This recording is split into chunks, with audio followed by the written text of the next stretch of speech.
Nang mag-uso yung lato-lato, parang halos araw-araw naririnig ko na yung tunog na yan. Baka gusto nyo magpahinga! Pero masaya ako dahil kahit papano may ibang pinagkakaabalahan na yung mga bata ngayon maliban sa cellphone. Yun nga lang, sobrang ingay. Bigla ko tuloy naalala yung mga nilalaro ko dati nung bata pa ako. Bilang isang batang lumaki sa probinsya, halos pagkagising ko sa umaga noon laro na agad yung gusto ko nung gawin. Nay, laog lang po ako. Mag-almusal ka muna. Mamaya na po. Kaya naman pag-uusapan muli natin ngayon yung iba ko pang nilalaro dati. Ang mga laro namin noon. Hindi ako sigurado sa mga pangalan nito kasi iba-iba naman yung tawag ng mga laro noon depende sa lugar. Basta ang alam ko, nilalaro namin to.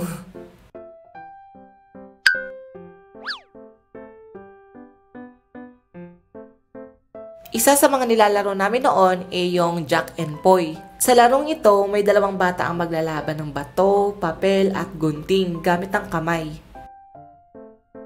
O ano, ready ka na ba? Kanina pa. Sige, simulan na natin. Bato, bato, pick. O, walang laban yung bato mo sa papel ko. May twist pala yung laro namin dati kasi kapag talo ka, mag-a-adjust ka ng isang paa pauna. Simula pa lang naman, huwag kang mayabang dyan. Anong mayabang dun? Sinabi ko lang naman. Sige na, isa pa. Bato, bato, pick. O, gunting ka, bato ako. Panalo na naman ako. Bato, bato, pick. O, papel ka, gunting ako. Kayang-kaya kong gupitin yan. Bato, bato, pick. Ay, pareho tayo. Tabla yan. Isa pa. Bato, bato, pick. Panalo na naman ako. Paano mo nasabi? Papel ka bato ako.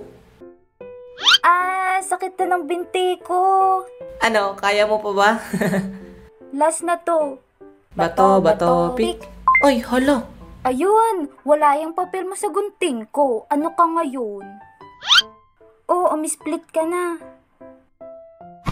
Aray! Naglalaro din kami ng jumping rope noon. Mga babae lang talaga naglalaro nito noon pero sumasali ako kasi bakit? Ha, bakit? Kwento ko to Hindi dapat kasali ako. Joke lang. May kinakanta pa nga kami dyan habang tumatalon yung naglalaro para alam namin kung tapos na siya o hindi pa. Oh, sino na? Ako na. I love you, mother, mother. Be and boat and be. Shoulder, shoulder, wonderful. Madali lang naman talaga yung nakatayo O, upo naman. I love you, mother, mother. Be and boat and be. Shoulder, shoulder, wonderful. Madali lang din naman yung nakaupo. O, sabay-sabay naman. I love you, mother, mother. Be and boat and be. Shoulder, shoulder, wonderful. Mother, mother. Be and boat and be. Shoulder, shoulder, wonderful. Aray, ang sakit. Nagdagasapa nga. O, ako naman. Ayoko na. Lo, hindi pa ako nakakatira. Di ba magaling ka? Di maglaro ka mag-isa. Pinagtawanan mo pa kasi. Ayan tuloy, umalis na. Ako na nga lang maglalaro mag-isa. I love you, mother, mother. Be and boat and be. Shoulder, shoulder, wonderful. Mother, mother. Be and boat and be. Shoulder, shoulder, wonderful. Hindi ako sigurado pero naglalaro din ba kayo nito dati? Yung sili-sili. Sa larong ito, may isang taya tapos yung mga manlalaro. Parang habulan siya pero with a twist. Kapag nahawakan kasi ng taya yung isang manlalaro at sasabihan niya ng sili, hindi na ito pwedeng tumakbo at aacting ito na parang nahahalangan. Tapos yung ibang manlalaro naman, kailangang hawakan ito para sabihan ng tubig para makatakbo na ulit ito. O, paano ba yan? Sinong magiging taya? Basta hindi ako yan Maibay taya na lang kaya tayo. Para kung sino yung matalo, siya ang taya. Ay, bakit ganyan? Piliin na lang natin. Hay nako, wag kang maduga, Jed. May bataya na nga lang para patas ang laban. Sige na nga. Di ba may kanta naman yun para malaman natin kung sino matataya? Oo nga, no? Sili, sili, maanghang. Tubig, tubig, malamig. Sabi ko na ako matataya kapag ganito. Sige na, tumakbo na kayo. Sili! Sili! Ang anghang! Tulong! Tubig! Tubig! Lo, kakainis naman. Taya na sana yung dalawa. Sili! Sili! Sili! Oh, ano kayo ngayon? Sino tutulong sa inyo? Mwahahaha. Sinong una mong nataya? Si Kana Bunny. O Kana, ikaw ang taya. Ano ba yan? Uwi na ako? Lo, huy, bakit ka uuwi? Magtataya ka pa. Paano yan? Sinong taya? Ikaw ang nasunod kong nataya. Ay ganun? Sige, ako na magtataya. Takbo na kayo!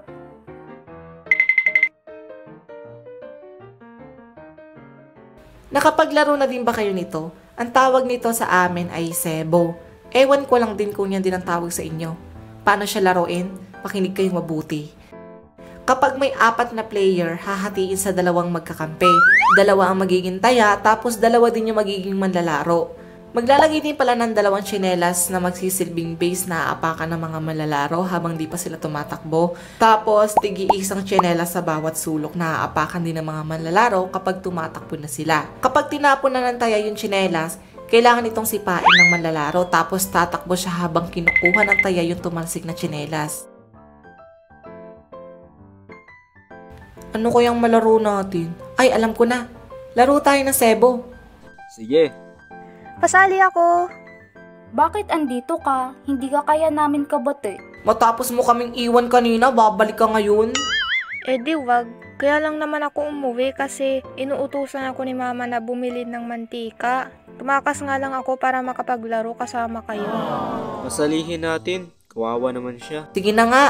Abi, ikaw na lumaban ng bato-bato pick. Magaling ka naman dun. Sige, sige. Bato, bato, pick. Yes, panalo ako. Oo, kami ang panalo. Oh, ready na ha? Ya! Wow, Jed, muntik mo ng matamaan.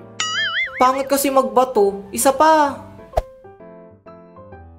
Ya! Kapag once na tumakbo na pala yung unang player, pwede na rin tumakbo yung susunod na player sa kanya. Pero kailangan pa rin mag-ingat kasi pwede siyang batuhin ng taya kapag nakita siya. Ya!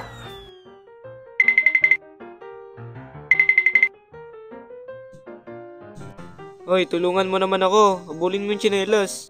Ang layo kasi. Kahit na, kunin mo pa din. Andito na ako sa base. Ayan tuloy, nakatakas si Jed. O, ikaw na, Abby. Ay, ako na pala. Galingan mo ah. O, natamaan kita. Ay, ano ba yan? Pabuhat ka naman. Kakaumpisa pa nga lang, talo ka na agad. Buhayin mo na lang kaya ako kaysa magreklamo ka dyan. Eto na nga, bubuhayin ko na po. Ya!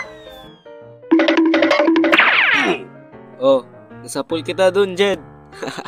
Yay, kami naman. Pangit mo naman pala din kakampi. Ang bilis mo matalo. Ikaw nga tong unang nataya agad eh. Mamaya na kayo mag-away. Di pa kami nakakapaglaro eh. O sige na, ready ka na ba? Yeah. Hala, yung tsinelas ko napunta sa bubong. Lagot ako kay nanay, kakabili lang nun.